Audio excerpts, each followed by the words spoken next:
저는 결혼한 지 22년 된 주부고요. 네. 저는 저희 신랑하고 저하고는 일찍 결혼을 했지만 워낙 성실하고 책임감 있는 성격 때문에 일찍 자리 잡아서 아이도 낳고 지금 다 장성해서 뭐 그럭저럭 잘 지냈습니다. 근데 작은 문제가 생겼는데요. 저희 남편이 성격이 급하고 막말을 많이 했습니다. 그래서 20대 때는 제가 상처도 많이 받고 그랬지만 30대 때는 이해도 해보고 속으로 욕은 했지만요. 네, 근데 그러고 잘 지냈는데 40대가 돼서는 제가 지금 40대 중반인데 이제 그런 소리가 듣기가 싫어서 같이 막말을 했습니다. 그랬더니 제 속은 편한데 저희 남편이 이혼하자고 그래서요. 저는 그 남편이 변하지 않으니까 그 말을 듣고 그냥 참고 이해해주고 살아야 되는 건지, 근데 저도 곧 며느리를 봐야 되는데 그거를 그냥 참고 살아야 되는지 아니면 그냥 하고 싶은 말 다 하고 이혼을 해야 되는 건지 좀 고민이 됩니다. 네. 뭐 어떻게 살든 건 자기 마음대로. 네. 근데 이제 중요한 건 이혼하고 제가, 살아도 큰 문제 없고 네. 애들 다 컸기 때문에 네. 또 지금까지도 살았는데 같이 네. 살아도 큰 문제가 없고 네. 그게 뭐 여러분들이 볼 때는 큰 문제 같지만은 네. 한 20년 살았으면 많이 안 살았나? 지겨울 때도 안 됐어요. 그러니까 헤어지고 따로 살아도 되고 네. 또 20대, 30대, 40대까지 오히려 어려운 젊은 시절을 이렇게 갈등을 극복하고 여기까지 왔는데 애들도 결혼할 정도 나이까지 됐는데 새삼스럽게 지금 못 살겠다고 할 이유가 있나? 지금까지 잘 살아놓고. 제가 못 살겠다 그런 게 아니고 저희 남편이 제가 요새 대들어서 못 살겠다고. 그건 지사정이고 뭐. 그래서 나이가 뭐 50대가 다 돼 가는데 아직도 할 말 못하고 사는 거는 제가 볼 때는 좋은 건 아니에요. 네. 할 말을 하시고 사세요. 네. 감사합니다. 이 영상을 꼭 보여주겠습니다. 남편한테. 근데 그게 이제 잘못된 거예요. 할 말을 하되 네. 막말은 하지 말고 할 말을 하라는 거예요. 할 말 하는 거하고 막말하는 건 틀리잖아요. 그러니까 할 말을 하되 화내서 말하지 마라. 네. 할 말은 하되 욕설은 하지 마라. 할 말은 하되 막말은 하지 마라. 그러니까 그런 거 빼고 할 말은 다 해라. 제가 이런 그런데 뜻이에요. 이제 예쁘게 말을 하면 저희 남편이 들은 척 만척을 한 세월이 있어가지고. 뭐 들은 척 만척을 하는 거는 괜찮잖아요. 그냥, 즉 내가 말을 안 하면 네. 화병이 나니까 네. 내가 말하는 게 중요하잖아요. 네. 남편이 듣고 안 듣고는 남편의 의사지 내 맘대로 할 수 있는 게 아니잖아요. 네. 내가 내 할 말을 하느냐 마느냐고 나한테 물으니까 네. 그건 내 자유니까 네. 말하고 싶으면 할 말을 다 해라. 네. 제가 이렇게 얘기하는 거지. 내 말을 남편이 들어줘야 된다. 그러면 자기 독재자지. 그러면 제가 부드럽게 말하면 가끔 화가 안 풀릴 때가 있습니다. 아니 부드럽게 말하거나 예쁘게 말하는 거는 아니에요. 네, 네. 욕설을 하지 말라는 거지. 네. 알겠습니다. 그러니까 잘못 알아듣지 말고 네. 뭐 부드럽게 말한다, 예쁘게 말한다, 뭐 이렇게 자기 뭐 그렇게까지 인격자도 아닌데 뭘 그렇게 부드럽게 말하고 예쁘게 말하려고 그래. 자꾸 인위적으로 하려고 그래요. 네. 그냥 할 말을 한다. 내 마음속에 있는 할 말은 한다. 근데 상대를 긁는 그런 화내서 말하거나 막말을 하거나 욕설을 하면 상대가 기분이 나쁘니까 상대가 지금 거기에 받아쳐서 막말을 하잖아요. 그러니까 그러면 내만 손해잖아요. 내 뜻을 전하면 되지. 꼭 욕설을 해야 전해지는 건 아니잖아요. 화내서 말해야 전해지는 건 아니잖아요. 그러니까 내 뜻을 전할 건지 말 건지는 전할 게 있으면 전해라고 하는 거고, 남편이 그 말을 듣고 그걸 하든지 안 하든지는 그의 자유이기 때문에 내가 그의 자유를 구속해서는 안 된다. 그런 관점에 서야 된다. 그러니까 이건 뭐냐 하면 스님이 물으니까 할 말을 다 알아들어. 네. 그러면 또 내가 남편에게 네. 아내의 말을 듣든지 안 듣든지 그건 너 자유다. 이것도 녹화해가 보여줬어요. 네. 그러니까 남편을 바꾸려고 자꾸 생각하지 말고 네. 내가 하고 싶은 말이 있으면 해도 좋다. 네. 이런 얘기예요. 근데 그 말하는 방식이 욕설을 하거나 화내서 말하거나 막말을 하게 되면 안 하니보다 못한 결과가 나타난다. 네. 그럼 그건 손해잖아요. 그렇죠. 남편을 위해서 막말을 하는 게 아니고, 안 하는 게 아니고, 네. 남편을 위해서 욕설을 안 하는 게 아니고, 남편을 위해서 화내서 말하는 게 아니라, 네. 나를 위해서 그렇게 하면 네. 뜻이 제대로 전달되는 게 아니라 왜곡돼가 전달이 돼서 남편으로부터 욕설을 듣거나 남편으로부터 화내서 고함치는 소리를 듣거나 막말을 들으니까 한마디로 본전을 못 건진다 이 말이에요. 네. 그러니까 본전을 못 건지는 즉 믿지는 장사를 하는 사람은 현명하지 못한 사람이지 않냐. 뭐 내가 고상해서가 아니라 네. 내가 손해날 짓을 내가 하는 네. 것은 바보 같은 짓이 아닌가. 그래서 마음속에 있는 말을 하는 것이 좋다. 그러면 하면 돼요. 하고 싶으면 하면 되는데 네. 그러니까 욕설로 화내서 하게 되면 오히려 손실이 생기니까 네. 손해 안 나도록 말을 하는 게 낫지 않느냐. 그러니까 자기가 만약에 내가 화를 내고 욕설을 해야 속이 시원하다. 네. 만약 이렇게 생각한다면 그러면 당신은 그만한 대가를 지불해야 된다는 거예요. 아, 이혼을 당하든지 네. 내가 속이 시원한 대신에 네. 이혼을 당하든지 2배로 욕설을 얻어먹든지 네. 손찌검을 당하든지 하는 손실을 감수하고 하는 것은 괜찮아요. 근데 현명한 사람이라면 굳이 손실을 만들 필요는 없지 않느냐. 자꾸 남편을 위해서 내 인격을 위해서가 아니라 네. 어떤 것이 나를 위한 것이냐는 현명한 선택이 네. 필요하다. 내가 할 말을 못하면 답답해지잖아요. 네. 네. 그러니까 이건 나한테 손해예요. 네. 할 말을 하는 게 좋다. 근데 할 말을 하는데 화를 내서 말하면 돌아오는 게 더 크니까 나한테 손해니까 할 말은 하되 화내서 말하지 않는다. 욕설로 하지 않는다. 막말을 하지 않는다. 네. 그거는 인격을 위해서가 아니라 네. 내가 손해를 덜 보기 위해서다. 손실을 내가 만들지 않기 위해서다. 네. 그런데 그래도 막 화를 내가지고 욕설을 해버려야 속이 시원하다. 그러면 우리가 놀면 반드시 대가를 지불하잖아요. 네. 맛있는 거 먹으려면 요금을 지불해야 되고 네. 구경을 다녀도 요금을 지불해야 되시 네. 내가 속이 시원한 행동을 했으니까 네. 그에서 반드시 대가를 지불해야 된다. 뺨때기를 한 대 맞으면서 네. 욕설을 하는 것도 방법이에요. 한 대 맞는 아픔보다는 네. 욕을 해버린 속이 시원하다. 그러면 실컷 욕하고 반대기 맞으면서도 빙긋이 웃어야 돼요. 아, 속 시원하다. 그러면 그건 괜찮아요. 아, 네. 그러니까, 우리는 항상 이렇게 대가를 지불하는 경우가 이것만 아니라 수도 없이 많습니다. 네.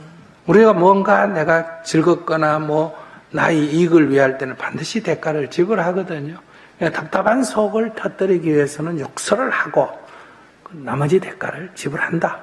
그러면 그게 아깝지가 않다. 관점을 그렇게 가지면 내가 괴롭지 않다. 이런. 이제 저희 남편이 종종 보면 비난하는 말을 본인은 비난하는 말인지 모르고 그냥 평상시 하는 말이라고 생각하고 하는데 그걸 알아차리게 하는 방법은 없을까요? 자기도 못 알아차는 게 어떻게 남을 알아차. 그러니까 그건 다 남편을 고치려고 하는 거 아니에요. 아, 네. 남편을 고쳐서 내가 네. 좀 편안하게 살겠다 하니까 네, 네. 그거는 이제 절이나 교회 가서 하나님이나 부처님한테 빌어보세요. 알겠습니다. 여기서는 감사합니다. 어떻게 나를 고치느냐 하는 것만 중심이지 네. 남을 어떻게 고칠 거냐 그거는 이제 우리는 수행이라는 것은 남을 어떻게 고칠 거냐 그거는 네. 기복이고 종교지 아. 수행은 아니다. 네. 이렇게 말할 수 있어요. 감사합니다. 그러니까 남편이 욕을 하든 화를 내든 뭘 하든 그 남편의 성격, 성질 아닙니까? 네. 뭐 저 사람 성격이 저렇구나 이렇게 받아들이면 그 사람은 그렇게 말을 해도 나는 네. 괴롭지가 않다. 아. 그러니까 날씨가 춥든 덥든 네. 날씨를 내가 어떻게 바꿀 거냐 하는 건 여기서 논의가 아니고 날씨가 추울 때는 어떻게 하면 됩니까? 옷을 좀 더 입고 나가라. 날씨가 더울 때는 어떻게 합니까? 옷을 좀 가볍게 입고 양산을 쓰고 나가라. 비가 오면 어떡합니까? 우산을 쓰고 나가라. 미끄러울 때는 어떻게 합니까? 장화를 신고 나가라. 그러니까 세상이 어떻든 그건 세상이 알아서 할 일이고 그런 가운데 나는 어떻게 할 것인가? 이게 수행이에요. 그러니까 왜 외출하려는데 비가 오냐? 왜 해가 뜨느냐? 이렇게 얘기하는 게 이제 세상의 불만이고 그러니까 하나님 오늘 비 안 오게 해주세요. 하나님 오늘 해 안 나게 해주세요. 오늘 날씨 따뜻하게 해주세요. 이제 이런 어리석은 일이 빚어지게 된다. 이런. 감사합니다. 네.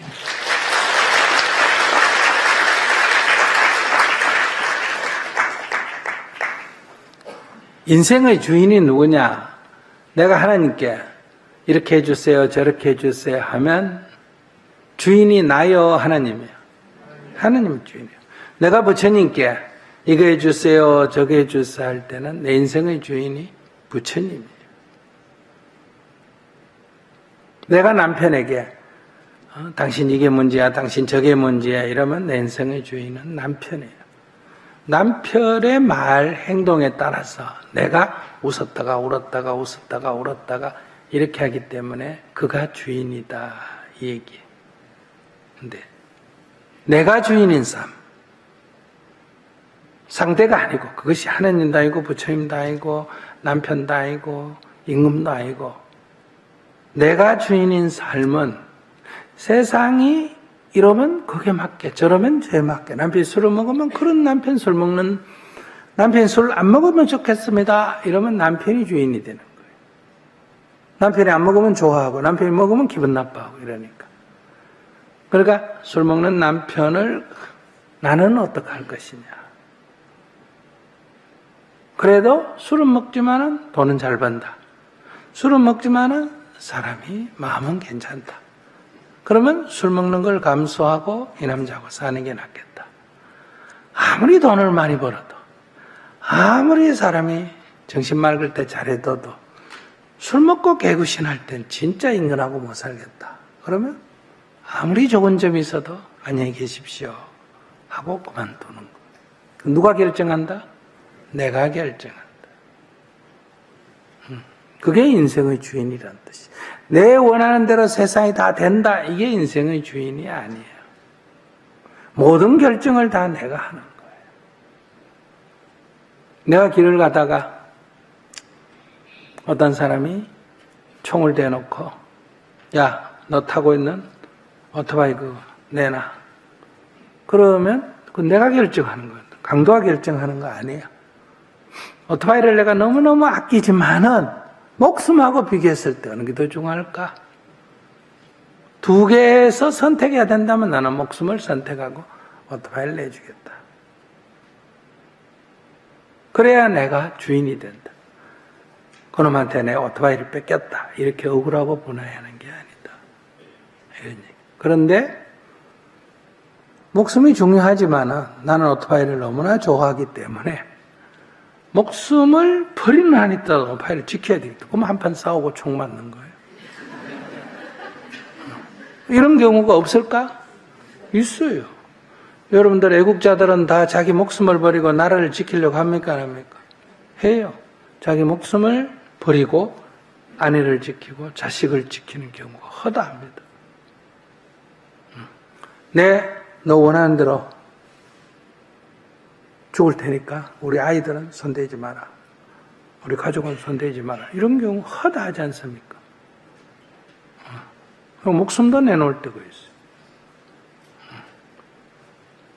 여성이 성적으로 종교가 중요하다. 그러나 목숨하고 바꿀 때는 목숨이 더 중요하지. 그럼 그건 너무 문제 삼으면 안 돼요. 나는 그때 현명한 선택을 한 거예요. 목숨을 지켰다. 근데 옛날 사람들은 정조를 또 지킨 사람도 있죠. 그럴 바에 나 죽겠다. 이렇게 해서 기꺼이 그냥 뛰어내려가 죽든지 죽어버리는 거예요. 그건 누가 선택이냐? 자기 선택. 이게 붓다라는 거예요. 붓다는 천상천하 유아독전. 저 하늘의 신도, 왕도, 세상의 누구도 내 인생을 자기 마음대로 할 수가 없다. 내 인생의 주인은 누구다? 나다. 내가 결정한다. 이 관점이 분명해야 돼. 근데 이제 저런 식으로 하면, 지금 질문자처럼 생각하면, 내가 주인이 아니야. 늘 남편이 남편 말에 따라 기분 좋았다 나빴다, 남편 행동에 따라 기분 좋아 나빴다가, 남편이 일찍 들어오고 늦게 들어오고, 온갖 남편의 행위, 딴 여자 만났나 안 만났나, 돈을 어떻게 썼냐, 거기에 희로애락이 오르락내리락 하는 거예요. 그건 노예예요. 그러니까 개가 막 길을 가는, 지가 알아서 가는 것 같지만 결국 개목걸이를 쥐고 있는 주인에 따라다니잖아요. 주인 앞으로 갔다가 주인 뒤로도 갔다가 저쪽을 끙끙대다가 이쪽을 끙끙대다 해도 주인 선택 코스를 따라다니잖아요. 순간순간 자기가 주인인 것 같지만 그렇지 않습니다. 그러니까 그런 목걸이를 잘라야 돼요. 그런데 여러분들은 그런 목걸이를 자발적으로 자기가 목에 걸고 그 끈을 남편한테 주는 거예요. 나 끌고 다니십시오. 아내한테 주는 거예요. 자식한테 주는 거예요. 심지어는 하느님한테, 부처님한테 주고 나의 주인이 되십시오. 이게 이제 종이에요. 그런데 일부 종교 보면 자기가 종이라는 걸 자처하는 종교도 있습니까? 없습니까? 있지 않습니까? 그죠? 저는 당신의 종입니다. 당신은 나의 주인입니다. 그래서 주여, 이것도 주인이란 뜻이 주인. 종은 항상 주인에게 복종해야 돼요. 그런데 불교는 자기가 주인이에요. 어떻게 내가 주인으로 살아갈 거냐. 종으로 살아가는 사람을 불교 용어로는 중생이라 그래요. 중생이다. 그리고 주인으로 살아가는 사람을 붓다다, 부처다 이렇게 부른다. 부처가 특별한 걸로 자꾸 생각하시면 안 돼요. 그러니까 어떤 상황에 처하든 이 상황에서 내가 어떡할 거냐. 그건 나의 선택이다. 그 선택과 그 책임을 져야 한다. 네, 스님 해주신 말씀 잘 들었습니다. 감사합니다. 아까 많이 혼난 것 같은데요. 말씀해주신 것처럼 제 사소한 거에 흔들리지 않고 제 삶의 주인이 돼서 열심히 살겠습니다. 감사합니다. 네, 안녕하십니까.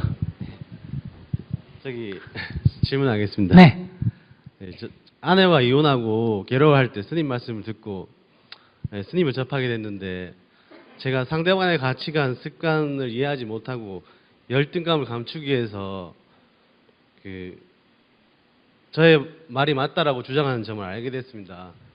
그리고 저 같은 경우는 수행하고 정진하면 이제 고쳐진다고 생각하지만 아이들은 이제 상처를 입었지 않습니까? 네네. 그러니까 아이들이 자꾸 걸리는데 그 아이들을 제가 키우게 됐는데 네. 아이들이 첫째 아이가 좀 힘들어합니다.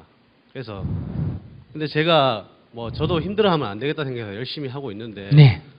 제가 좀 갈등을 하는 게 네.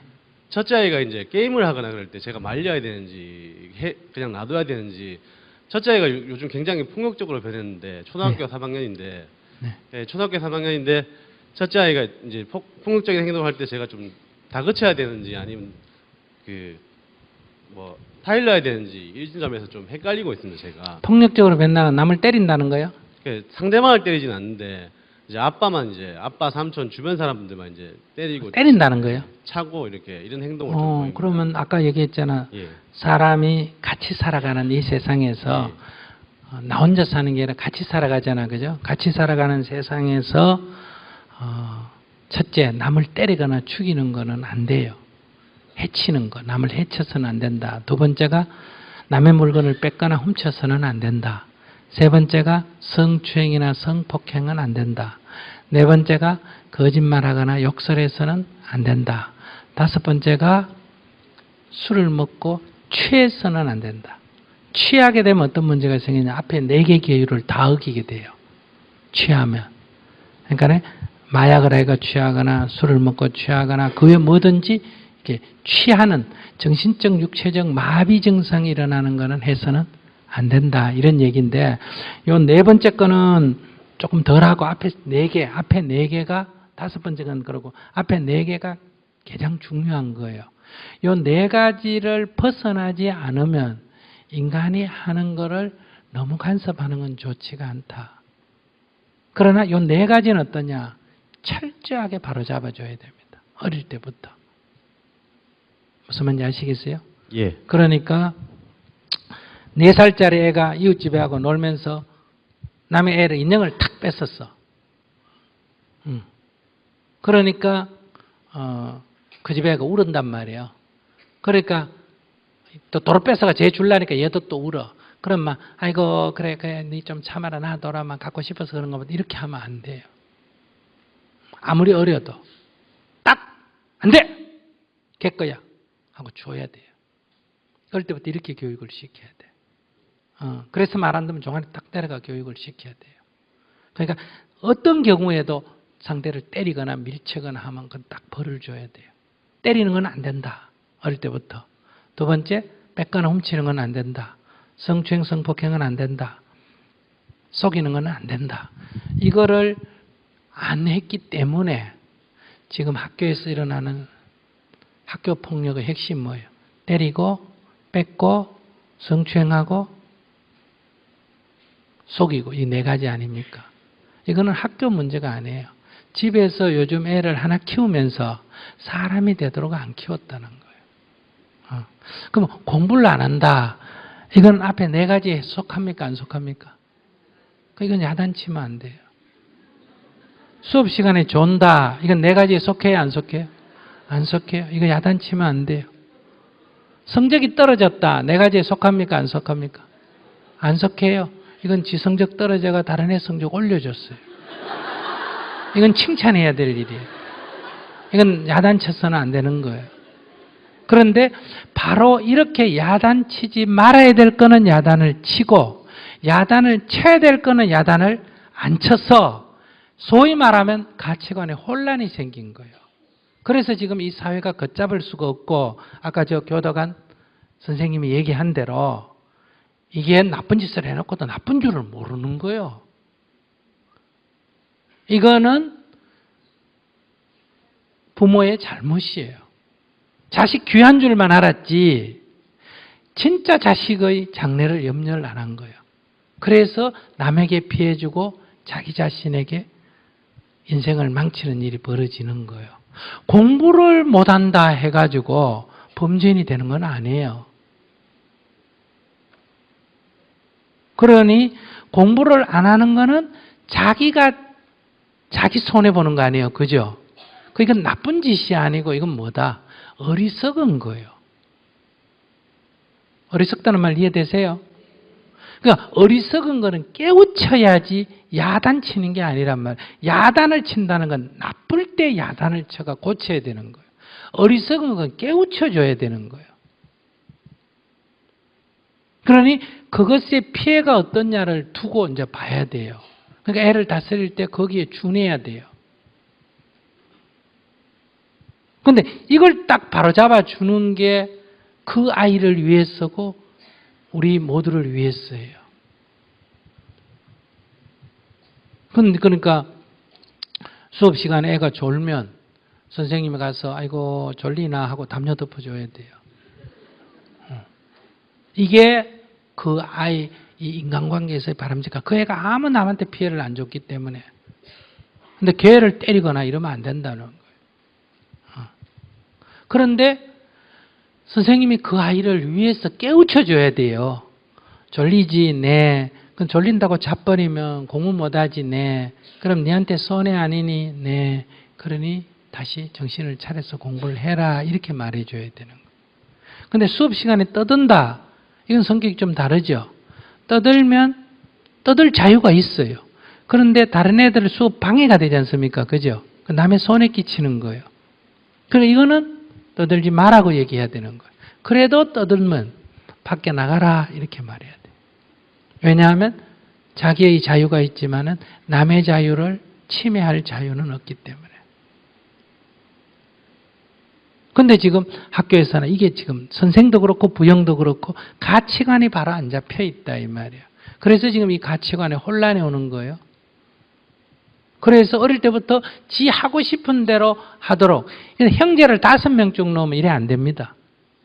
왜?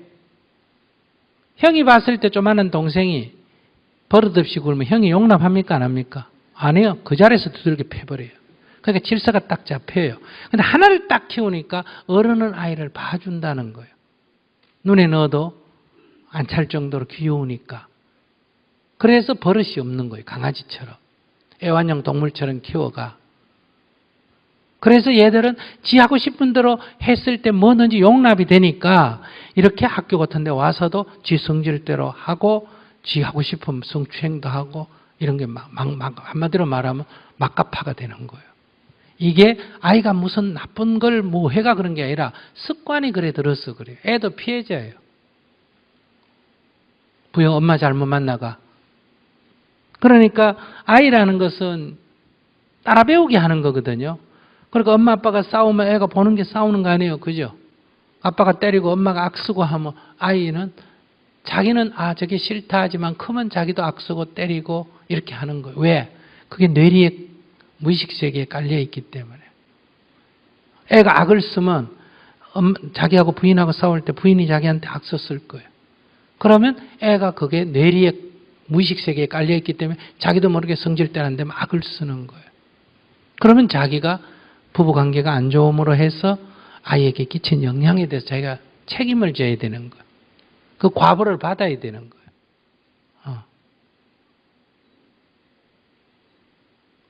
그러니까 그 과보를 자기가 그거를 애를 나무라는 게 아니라 내가 애한테 이렇게 모범을 못 보여서 애가 저렇게 나를 따라 배워서 저렇구나 이렇게 받아들이고 그러나 아이한테 얘기해야 되겠죠. 그러나 이렇게 하면 너에게 손해다.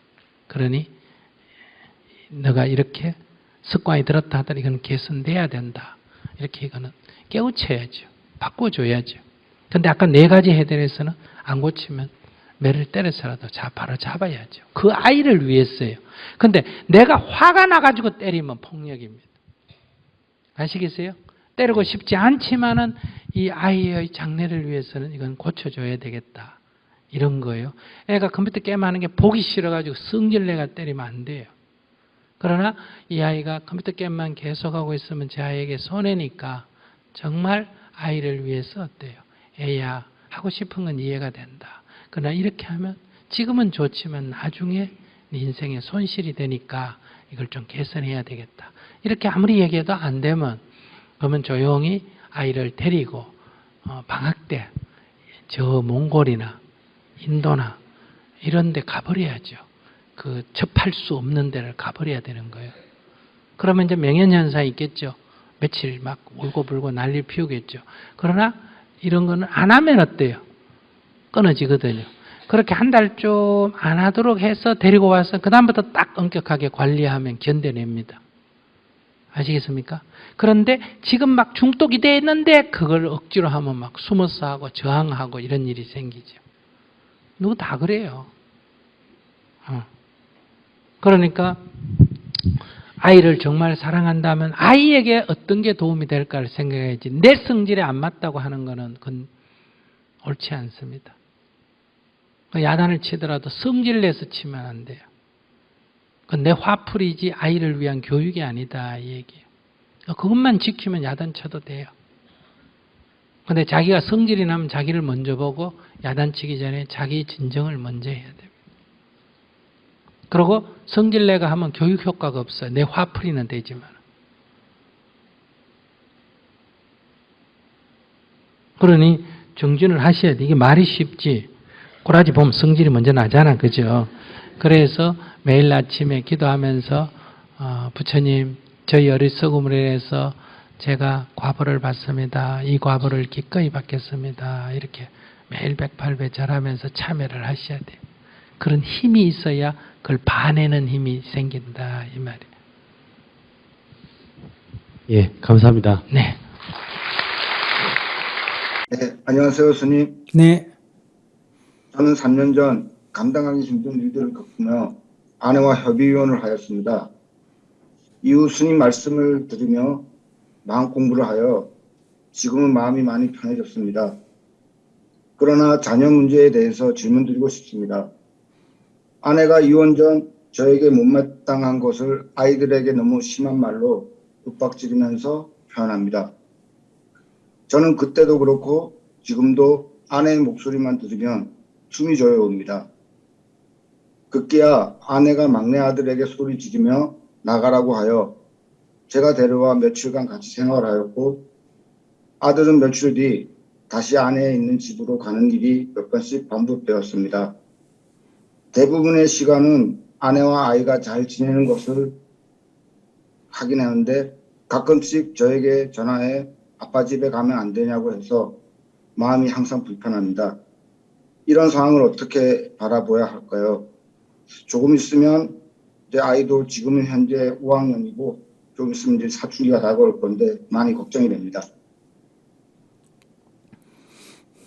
두 가지 먼저 물어볼게요. 아이가 지금 몇 살이에요?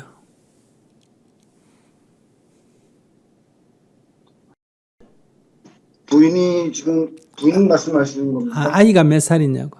아이가 지금 12살입니다. 그럼 성인이에요? 미성년자예요? 미성년자입니다. 미성년자면 권리를 본인이 행사해요? 보호자가 행사해요? 보호자가 합니다. 그럼 아이가 아빠 집 오겠다, 엄마하고 있겠다 이럴 때 전화할 때 네네. 그 애하고 인혼애가 그냥 결정하면 되겠어요? 부인한테 애가 오겠다는데 어떻게 오라 그래도 되나? 이렇게 물어보고 결정해야 되겠어요?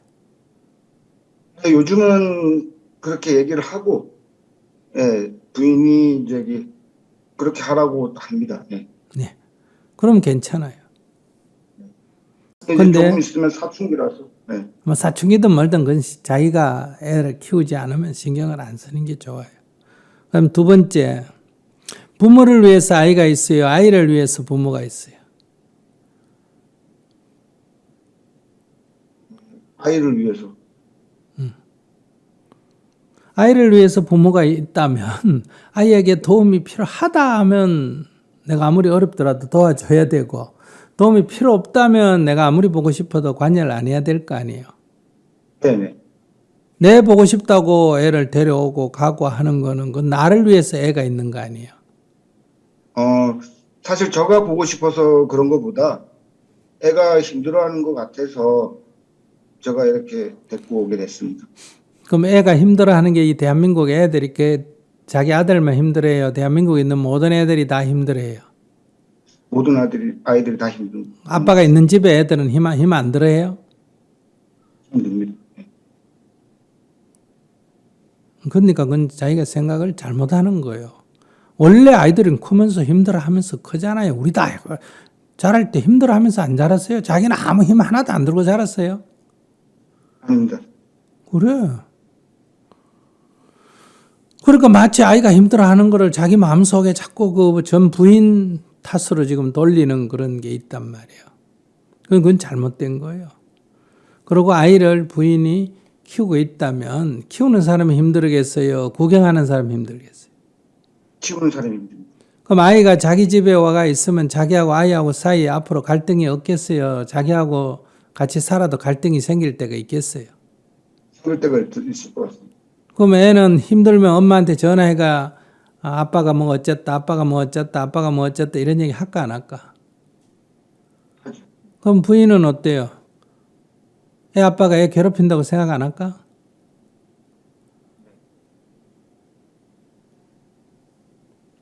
그러니까 두 부부가 사이가 안 좋으면 애한테 놀아나게 되는 거예요.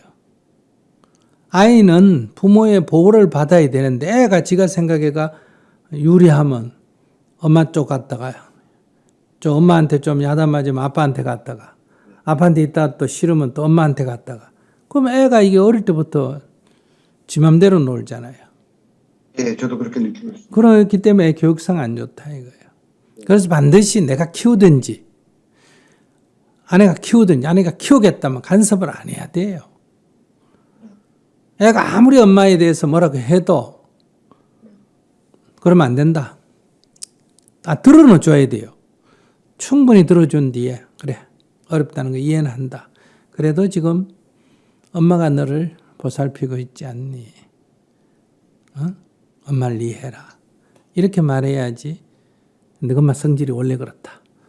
문제 있는 여자다. 이렇게 얘기하면 안 된다는 거예요. 아까 아이들이 문제가 있으니까 남편이 아이들 앞에서 남편 욕하면 그 애들한테 나쁜 영향을 준다고 자기가 알고 있잖아. 그죠? 자기도 그러기 때문에 어떤 경우에도 애들 엄마를 애들 앞에서 나쁘게 말하면 안 된다. 그건 왜냐하면 네, 절대 그런 적은 예, 없습니다. 내 아이가 나빠지기 때문에. 그래서 항상 아이가 오는 건 자유예요. 근데 반드시 지금은 미성년자인 경우에 성년이 되면 둘이서 결정하면 되고 미성년인 경우는 애가 아빠한테 전화 오면 그러냐. 그러면 아빠한테 가고 싶다. 그러면 엄마한테 승낙을 받았냐. 이렇게 물어봐야 돼요. 그럼 안 받았다. 그럼 엄마한테 승낙을 먼저 받아라. 사정을 얘기해라. 엄마가 지금 너 보호자이기 때문에 엄마의 승낙이 있어야 아빠는 도와줄 수가 있다. 이렇게 딱 분명하게 얘기해야 돼요. 네.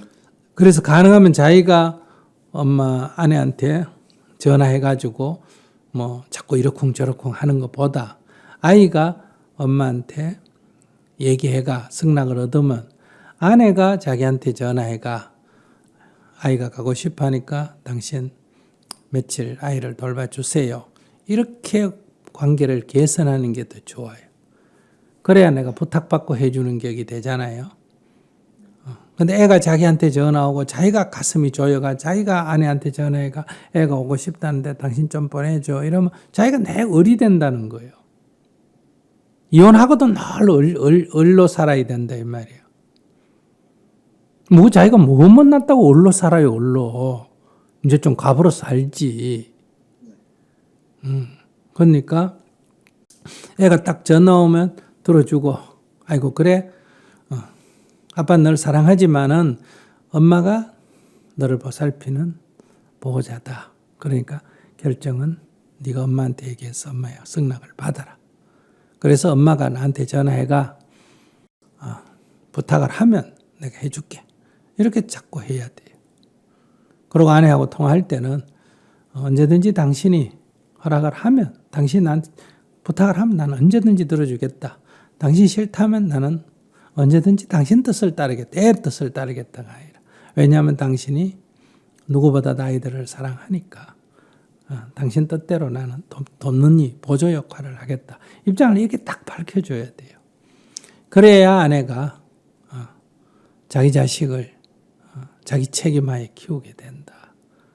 그러고 이혼했지만은 전 남편이 애들 아빠가 있는 게 좋다. 없는 것보다 이런 관점을 가져요. 애 문제를 갖고 절대로 이혼해도 부부간에 갈등을 일으키면 안 됩니다. 사춘기고 뭐고 자꾸 이런 거 따지면 안 돼요. 애가 이제 엄마한테 학대를 받는 수준이다. 이게 범죄에 해당 만큼 학대를 받는다. 이러면 이제 그거는 이제 조사를 해서 그것도 자기가 직접 나서면 안 되고 이제 제3자가 나서야 돼. 그러면 신고를 해가 지금 아이가 학대를 받는 것 같으니까 좀 체크해 달라고. 이렇게 해야지. 우리가 비행기 탈 때 이렇게 좌석을 이래 있다가 점심이 나오잖아요. 그 밥 먹으려는데 앞 사람이 의자를 뒤로 딱 넘겨 이래 있단 말이에요. 그럼 밥 먹기가 굉장히 어렵잖아. 그죠? 그럼 우리 한국 사람들은 보통 어떻게 해요? 앞 사람 보고 툭툭 치고 의자 땡기시오. 이렇게 한단 말이에요. 이러면 이제 시비가 생기기가 쉬운 거예요. 이럴 때도 반드시 수도대에서 불러가. 그 사람 보고 앞 사람 의자 조금 당겨주면 안 되겠냐. 이 밥 먹는데 불편하다. 이래 말해야 되거든요. 그럼 그 사람이 가서 얘기해야 되는 거예요. 이 관계라는 게. 그러니까 그 아동이 약간 학대받는다 하면 자기가 나서가지고 니 왜 애를 그렇게 하냐 이러면 싸움이 일어나는 거예요. 그러면 이게 객관적으로 감정적인 싸움이 된다는 거예요. 객관적으로 학대다 싶으면 아동보호소에도 연락해서 아이가 이렇게 좀 학대받는 것 같은데 한번 체크해달라. 이런 식으로 해야 두 사람의 관계를 나쁘게 하지 않는다. 그걸 명심하시고 아내한테 아이를 맡기고 내가 도움이 필요하면 언제든지 도와줄게. 우리 뭐 부부는 끝났지만은 애들을 위해서 우리 아이를 위해서 협력하자. 이런 관점을 가지면 좋겠다 싶습니다. 네, 알겠습니다. 한 가지만 네, 더 네. 여쭤보겠습니다. 얘기하세요. 더 큰 문제는 아니고요. 그러니까 제가 그러니까 게임을 너무 한다고 공부 안 하고 게임 한다 그리고 숙제 안 했다 그리고 자꾸 그러면서 좀 목소리가 이렇게 커지고 하다 보니까 자꾸 문제가 생기거든요. 다른 큰 문제는 없고요. 아니, 너하고 나하고 아이하고 나하고 아니요. 아내하고 부인하고 아이하고. 그 쟤하고 싸우는 거니까 그건 관여하지 말라니까.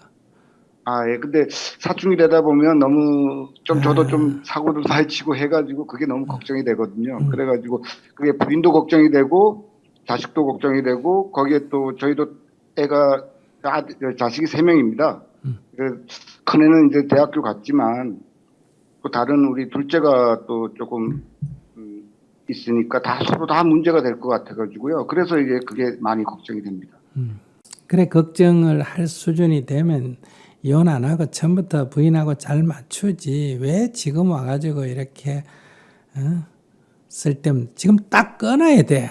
이미 지나간 일이고 네네. 아내가 돌보면 아내가 돌본다. 도움을 요청하면 도와준다. 그 외에는 신경을 딱 꺼야 돼. 그래야 아이에게 도움이 되는 거예요. 내가 그 자꾸 뒤에서 이렇게 하면 애들이 아내 말을 지 엄마 말을 더 안 들어. 아빠라는 백을 이용해가. 그래서 딱 애들 앞에서 좀 그런 문제에서는 딱 누가 주인이고 누가 책임자고 부책임자라는 걸 분명히 안 하면 안 돼요. 왜 부부가 한 식당이나 가게 운영하면 왜 싸우는데? 둘 중에 사장을 한 명 정하고 한 명은 종업원을 해야 되는데 둘 다 사장한다면 둘 다 사장. 집에서는 부부지만은 직장 딱 가면 누가 사장이고 누가 아니고 이렇게 딱 정해야 된다는 거예요. 그 직원들도 힘드는 거예요. 사장이 2명이라가. 그 이러면 이제 아이들은 교육이 나빠져요. 딱 아내가 애들을 키우면 정권을 아내한테 주고 아내가 요청하는 거면 내가 도와준다. 관점을 이렇게 딱 잡아야 돼요. 그 외에는 뭐 걱정을 해봐야 내만 걱정거리 되고 실제로 애들한테도 하나도 도움이 안 된다. 관점을 그렇게 딱 잡으셔야 돼요. 그래야 나도 편하고 항상 아내하고 도움을 요청하면 도와줄게. 뭐든지. 그러나 네가 책임자고 나는 돕는이다. 관점을 이렇게 딱 정해줘야 돼요. 네, 고맙습니다, 스님. 네. 네, 너무 감사드리고요. 예, 저도 스님 말씀처럼 이러면 안 되는데 하고 생각하고 있었습니다. 그런데 스님의 말씀을 정확하게 얘기해 주셔가지고 많이 정리가 됐습니다. 예, 감사합니다, 스님. 네, 혼자 사는 게 외로우면 그 애들 신경 쓰고 전 부인 신경 쓰지 말고 네. 자기 살 딴 여자 사귀어가지고 거기 정성을 쏟아요. 그래서 저서 도움 요청하면 도와주지 거기 자꾸 쳐다보고 네네네. 있지 말고. 네, 알겠습니다. 그러면 더 일이 복잡해져. 네, 저 너무 걱정했던 것 같습니다. 네. 저희들은 16년 전에 이혼을 했습니다. 이혼을 했는데 사업에 실패를 해갖고 집이고 뭐고 다 날아가고 난 다음에 처자식 버려두고 그 사람은 도망을 갔고 저는 남매를 데리고 엄청 고생을 하면서 이때까지 살아왔었는데 그 아들한테 이때까지 고생을 하고 살았었는데 이제 서울에 돈이 들어오면 투자를 하지 말고 대구에 집을 사주면은 그 남들 보기도 좋고 엄마도 편안하게 살 수 있고 집 나가는 아버지 이때까지 고생하고 사시니까 이제 집에 들어오시도록끔 해갖고 엄마가 마지막 인생은 임종할 때까지 눈은 감겨드려야 되지 않겠냐 라고 하면서 이제 아들한테 했더니 그 이번 이제 토요일 날 와서 하룻밤 자면서 엄마 아버지 걱정하지 마십시오. 며느리도 어머니 아버님 생각하지 마십시오. 이때까지 고생하셨으니까 어머님은 어머님 인생 즐기시고 아버님은 이제 밖에 나가서 이제 우리가 이제 좀 형편이 나아지면 좋은 여자랑 살 수 있도록끔 해드릴 거니까 신경 쓰지 말고 사십시오 그러는데 그 저는 그래도 아이들 아버지고 그 16년이란 세월을 고생을 엄청 하고 살았는 거 생각하면 남편이 밉지만 이제 나이가 드니까 그 미운 정 뭐 이런 게 없더라고요. 미운 마음이 없고 그냥 안쓰럽고 이러는데 그래서 어떻게 하면 아들 마음을 따르자니 한 사람이 밖에서 고생을 하고 살 것이고 제 마음대로 하려니 자식들한테 그냥 또 가정의 불협화음을 일으키는 거고 그래서 기도는 하고는 있지만 어떻게 좀 해야 좀 산뜻하게 할 수 있고 나중에 유종의 미를 거둘 수 있는지 좀 길을 좋은 길로 좀 인도해 주십시오. 네. 좋은 길로 인도해 드리겠습니다.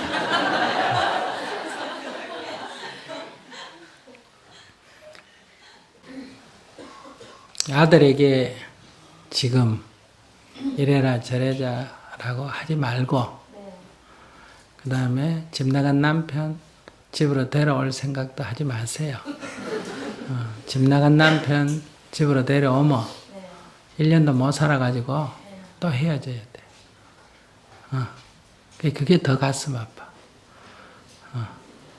그러니까 집 나간 남편을 집으로 데려오려는 내 생각도 버리고 또 집 사달라고 아들에게 요구하는 것도 버리고 그러니까 남편 지가 알아서 들어오면 어떻게 한다? 받아주고 안 들어오면 놔두고 그래서 죽었다 소리 들리면 장례나 치러주고 놔두고 그 다음에 아들에 대해서도 아들이 엄마 집 한 채 사줄 테니까 노후에 편안히 이제 사십시오 하면 언니 알았다 이러고 아들이 그냥 집을 안 사주면 나한테 돈 안 달라고 하는 것만 해도 어때요? 고맙다 이렇게 생각하고 그냥 계세요. 지금 열심히 살았기는 살았지만은 남편에 대한 미움 없이 열심히 살았으면 공덕이 아주 클 텐데 내가 열심히 고생하면서 살은 공덕을 그 남편 미워하는 것 때문에 다 까먹어보고 공덕도 별로 없어요. 본인은 많이 사놓은 것 같은데 기도도 많이 해가지고 비상시에 술 지금 비자금을 좀 모아놓은 것 같이 생각하지만은 지금 비자금이 없습니다. 그래서 사건이 터지면 지금 어떤 사건이 터지면 부처님을 믿고 따르고 은혜에 감사하도록 마음이 안 일어나고 오히려 부처님을 원망하고 기도해봐야 소양없네 이렇게 원망이 생길 수 있어요. 왜 열심히 기도했는데 어떤 일이 생기면 원망하는 마음이 생길까? 그거는 내 뜻대로 돼달라고 기도를 했기 때문에 이건 욕심이지 수행이 아닙니다. 그렇기 때문에 그 공덕이 그래 깊지가 못해요. 그러니까 이제 지금 본인이 얘기한 대로 비상시에 진짜 써먹을 그런 기도를 하려면 지금 기본 입장이 남편을 데리고 오느니 마느니 불쌍하니 돌봐줘야 되니 이런 생각을 버리세요. 지금은 이런 생각 해놓고 또 같이 살면 또 어떤 생각하느냐. 아이고 인간을 내가 데려왔나. 마 내버려 둘걸. 길거리에서 죽든지 말든지. 그래서 내가 찾아서 데려와서 살면서 갈등이 생기면 지금 15년보다 훨씬 더 원망도 더 커지고 괴로움도 더 커지고 이런 인간을 내가 데려오려고 그렇게 애썼나. 그건 남편만 미워지는 게 아니라 이런 인간을 동정한 내 자신까지 어때요? 초라해 보이고 미워지고 아들 며느리 보는데도 창피해서 말도 못하겠고 이렇게 됩니다. 그러니까 그렇게 하지 말고 지금은 기도를 어떻게 해야 되느냐.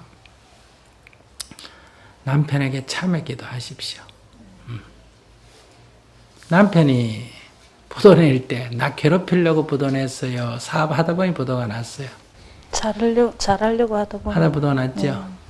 그래 내 고생시키려고 도망을 갔어요. 일단 감옥 안 가려고 도망갔어요. 헤어졌기 때문에 저희들이 오히려 행복하게 잘 살았는지도 모릅니다. 어쨌든 본인이 도망간 게 날 괴롭히려고 그랬어요. 자기 일단 안 잡혀가려고 그랬어요. 안 잡혀가려고. 그렇지. 자기 딴에는 잘한다고 한 일이에요. 자기 딴은 잘한다고 한 일. 나를 괴롭히려는 목적으로 한 거는 아니다. 잘한다고 했는데 부도가 났고 자기 딴에는 한다고 도망을 간 거고. 근데 결과적으로 내가 좀 어려워졌죠. 그러나 우리가 결혼을 할 때 어떻게 서약을 하느냐. 좋은 일이 있거나 나쁜 일이 있거나 어떤 일이 있더라도 서로 아끼고 사랑하며 돕겠다. 그래서 이 검은 머리가 밥벌이처럼 하얗게 될 때까지 서로 아끼겠다. 이렇게 맹세를 했죠. 그럼 부도 안 나고 돈 잘 벌어주면 끝까지 살고 부도 나면 인간 차버리고 어려울 때 나를 보살펴주면 고마운데 지 살라고 도망을 가면 나쁜 놈이고 이거는 그 사람의 문제가 아니고 내 마음의 문제예요. 그러니 사업을 하다 부도를 났을 때 옆에 있는 사람도 가슴 아프지만 본인이 더 답답할 거고 가족 낳아놓고 도망다니면 도망다니는 사람 마음 편할까 안 편할까? 안 편하겠지. 근데 내가 내 살기 바쁘고 내 힘들어서 그런 남편 마음을 깊이 헤아리고 그래서 오히려 남편이 전화 오면 미워하고 원망하기보다는 여보 집안일은 걱정하지 마세요. 어떤 일 있더라도 내가 애들 잘 키우고 돌볼 테니까 당신 몸이나 성하게 지내세요. 솔직히 말해가 내 사랑하는 남편이 감옥 가 있는 것보다는 도망 다니는 게 안 나아요. 감옥 가 있는 게 더 속이 시원해요. 그러니까 감옥 안 가고 도망 다니고 있는 것만 해도 감사합니다. 이렇게 그런 마음을 내서 격려해주고 위로해주고 보살펴줬으면 또 파출을 하든 뭘 하든 어렵게 번 돈을 도망다니는 사람 몰래 좀 갖다 와서 도망 비용도 좀 대주고 또 아무리 남자가 40대 아직 건강한 남자가 아무리 돈이 없어가 도망을 다녀도 집에는 못 가고 아내하고 떨어져서 1년, 2년, 3년 사는데 어떤 여자가 있으면 하룻밤 잘 마음이 들까 안 들까? 들겠지. 또 누가 보살펴주면 같이 살까 안 살까? 살겠지. 그게 인간이에요. 인간이 별거 아니에요. 근데 여기에 나를 버리고 도망다니면서 나는 이거 생각하는데 지는 모든 빚은 다 나한테 넘겨놓고 도망다니면서 요 인간이 그 주지에 또 여자까지 만나가지고 이렇게 생각하면 끝이 없고 그냥 내 남편이라는 생각을 떠나가 내 아들이 이리 도망다닌다고 생각해 보면 다 이해되는 인생이에요. 잘했다가 아니라 이해되는 인생이다 이거예요. 그러니 그래도 한때 사업한다고 벌었어. 도와줬잖아. 그지? 그러니까 그렇게 생각해서 잘 그분을 위해서 기도도 해주고 위로도 해주고 그 어려운 고비를 내가 잘 넘겼으면 지금 이런 문제가 안 생겨요. 가장 내 살기 바쁘고 내 자식만 생각하고 그 인간은 팽개치고 이렇게 살아놓으니까 이제 이래 살만해지면 이제 문제예요. 살만해지면 이제 안쓰러움이 생기는 거예요. 그래서 지금 데리고 돌아와 봐야 지금 어떻게 될지 몰라. 과거에 헤어질 때 지금 돌이켜보면 잘못 생각한 것처럼 또 데리고 들어와서 살아보면 데리고 들어오는 이 결정을 또 잘못한 거예요. 그러니까 그런 거는 지금 만들지 마라 더 이상. 그냥 놔놓고 어떻게 해라. 과거 그 어려움에 봉착했을 때 지난 15년을 돌아보면 남편한테 내가 미워했던 거를, 원망했던 거를 하나하나 그 사람 편에서 돌아보면서 아이고 여보 제가 잘못 생각했습니다. 얼마나 힘들었습니까? 이렇게 남편한테 참회 기도를 했어요. 그 참회를 딱 해서 내 마음속에 남편이 어떤 행동을 봐도 아이고 불쌍하다는 생각이 들 정도로 그것이 상처가 되고 재발하지 않을 정도로 그렇게 완전히 참회가 되면 그때 만날 인연이 되면 저절로 제 발로 차도 오든지 만날 인연이 되면 저절로 아들이 아빠 모셔오자고 얘기를 하든지 내가 말 안 해도 아들이 나서서 수선을 하든지 지가 제 발로 걸어 들어오든지 이렇게 저절로 일이 이루어진다. 지금 해야 할 일은 사람 찾는 것도 아니고 집 사는 것도 아니고 뭐 하는 거다? 기도하는 건데 그 기도가 좋은 일 생겨라, 뭐 생겨라 이렇게 기도하지 말고 참회 기도를 했어요. 누구에게? 누구에게 참회 기도하라고? 제 스스로 남편을 위해서. 남편을 위해서가 아니라니까. 남편에게 참회 기도를 해라. 남편을 이해하지 못한, 남편을 마음을 헤아리지 못한 내 자신의 어리석음을 깊이 참회해라. 그냥 뭐만 해라고? 참회 기도만 참회 해라. 기도만 하라. 아무 지금은 행동은 하지 마세요. 머리도 굴리지 말고. 그래서 인연을 따라 저절로 이루어지도록 해야 돼. 그래야 공덕이 된다. 그래야 그 인간이 죽었다 해도 장례 치러줄 마음이 생기고 그 인간이 와도 받아들일 마음이 생기고 와서 돌아다니면서 했던 못된 행동 해도 불쌍한 마음이 생기고 그러면 아들이 엄마를 보고 왜 엄마는 그런 결정을 했나 이런 원망의 소리도 안 듣습니다. 지금 내가 결정을 해가 갈등이 돌아와가 갈등이 생기면 아들로부터 또 원망을 들어야 돼요. 또 이런 한탄을 아들한테 하지도 못해요. 왜? 내가 주장해서 했기 때문에. 그러니까 지금까지 어리석게 살았다. 앞으로는 이렇게 일부러 감옥을 내가 만들 필요는 없다. 그 인연에 맡기고 뭐만 해라? 참회 기도. 참회 기도만 해라. 나이가 몇이라고요? 60이라 그랬죠? 예. 그러니까 이제 놓고 참회 기도해라. 네, 알겠습니다. 네. 고맙습니다.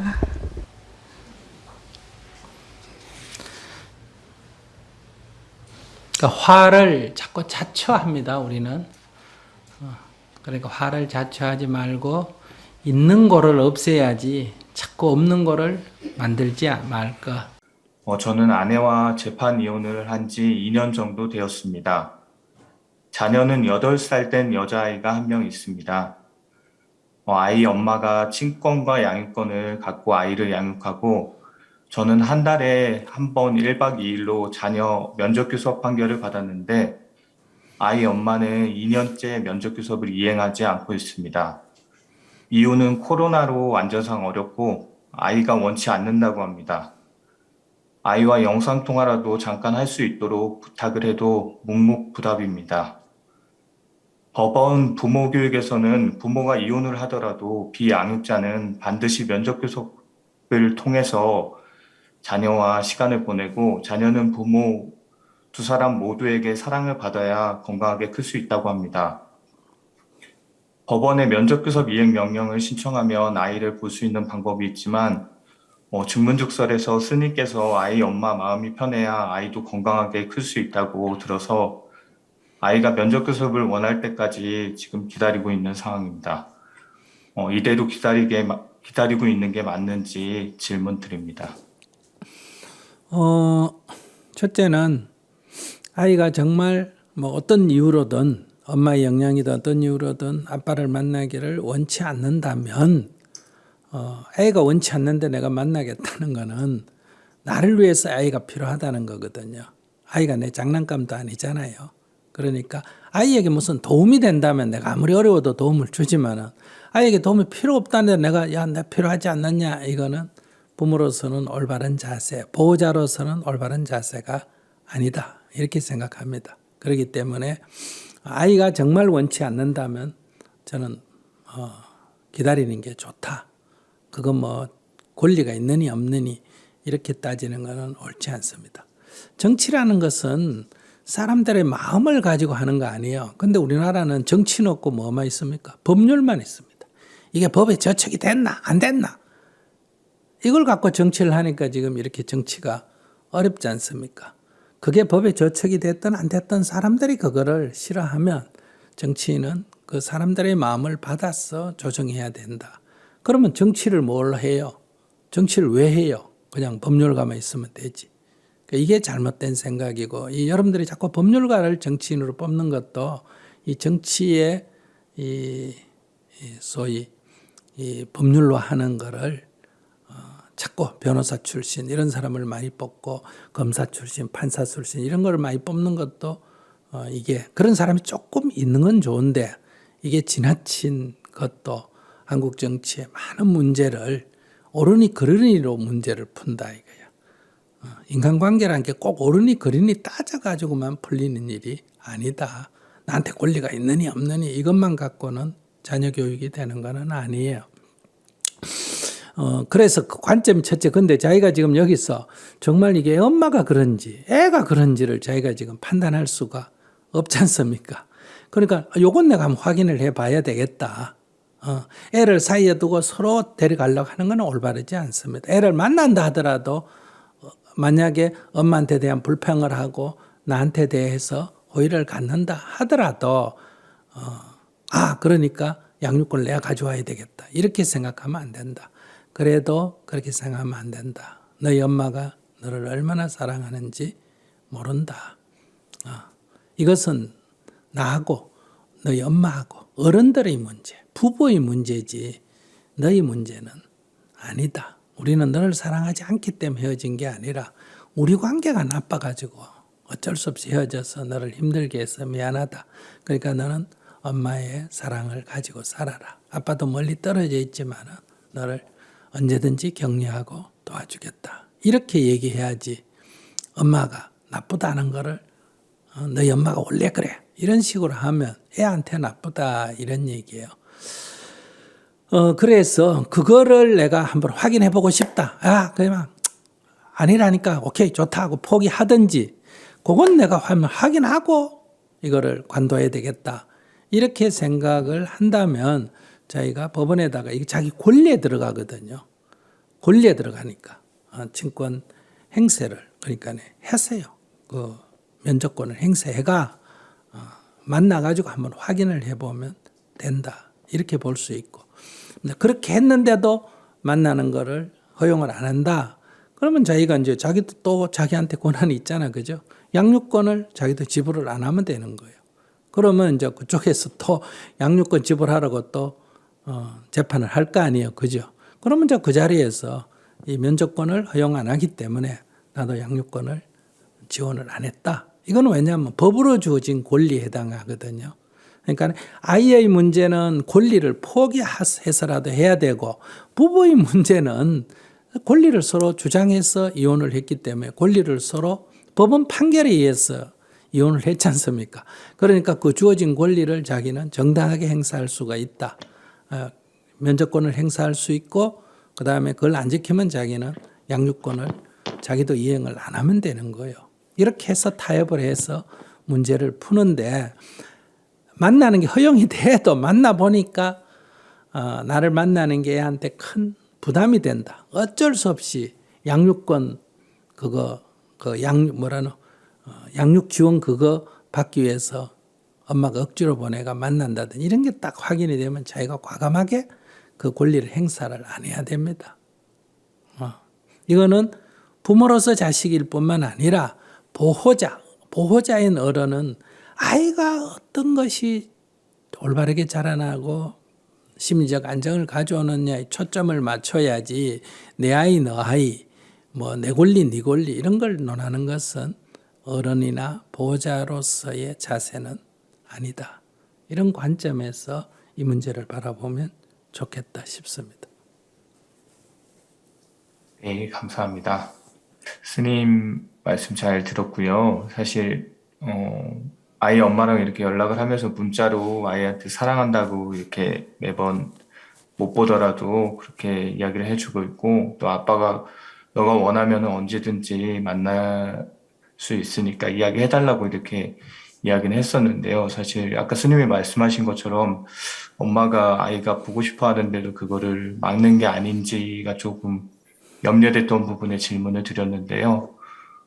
아이 엄마를 믿고 이렇게 아이가 원할 때까지 좀 기다리는 쪽으로 이렇게 생각을 하게 됐습니다. 아니 그러니까 그 어떻게 하겠다고 하지 말고 자기가 의심이 들면 소송을 해서 확인을 해보라니까. 그렇게 혼자서 끙끙 앓지 말고, 그러고 그렇게까지 할 거 없겠다 그러면 의심하지 말고 그냥 맡겨라 이 말 부인한테. 당신 믿고 맡길 테니까 당신 알아서 잘해. 나는 뭐 경제적으로 지원이나 해줄게. 그리고 나중에 당신 마음 풀리든 내 마음이 풀리면 그때 보자. 이렇게 딱 손을 떼든지, 안 그러면 미련 갖지 말고 재판 딱 권리가 주어져 있잖아. 재판을 하든지, 재판을 하려면 오늘부터 딱 양육비를 끊어. 그럼 연락 올 거 아니야. 왜 양육비 안 주는데? 왜 넌 접견 허용 안 하는데? 이렇게 얘기하면 되지. 뭐 나한테 주어지, 그건 애한테 직접 영향 주는 게 아니잖아 지금.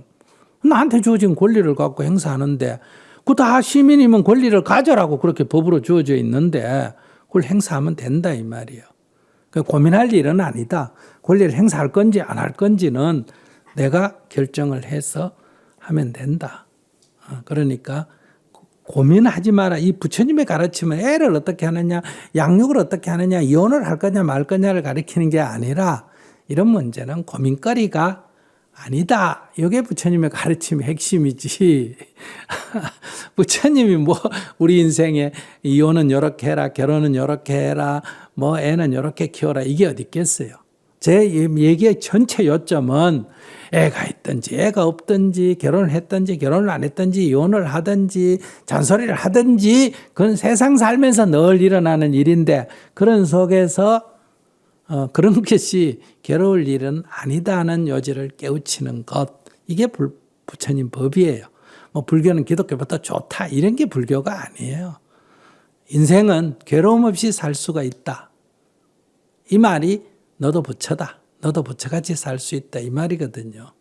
그러니까 여러분들이 이런저런 문제가 생겨도 그냥 세상사의 하나의 일로 생각하세요. 겨울엔 뭐 날씨가 추울 수도 있고 더울 수도 있고, 뭐 이변이 일어나가지고 겨울에 꽃이 필 수도 있고 여름에 우박이 떨어질 수도 있고 있는 거 아니에요. 뭐 지나가면 또 그만이에요. 그런 것처럼 우리가 사는 인생이나 이런저런 일이 일어나는데 이 속에 내가 살고 있는 거예요. 결혼 안 해도 되는데 결혼했지. 안 해도 되는데 뭐 때문에 결혼을 했어요. 해놓고는 또 못 살겠다. 그럼 이혼을 했으면 됐지. 또 뭐 때문에 미련을 가져요. 이렇게 살면 죽을 때까지 까달려서 늘 이렇게 숨 넘어갈 때까지 걱정하다가 살게 된다. 결혼을 한번 해봤더니 안 할 때는 좋았는데 해봤더니 문제가 있더라 하면 딱 선을 꺼야 되고, 그리고 미련이 남으면 한번 더 해보고, 그래도 안 되면 딱 끊어야 되고. 근데 그거를 계속 끌고 간다는 것은 바보 같은 짓이다. 하나밖에 없는 나의 인생인데 그렇게 인생을 남편 때문에 자식 때문에 부모 때문에 세상 때문에 누 때문에 하면서 그렇게 괴롭게 사는 것은 어리석다. 다람쥐도 개도 그렇게 안 사는데 왜 그렇게 인생을 바보같이 사느냐 하는 얘기를 하는 거예요. 지혜롭게 살아가시기 바랍니다.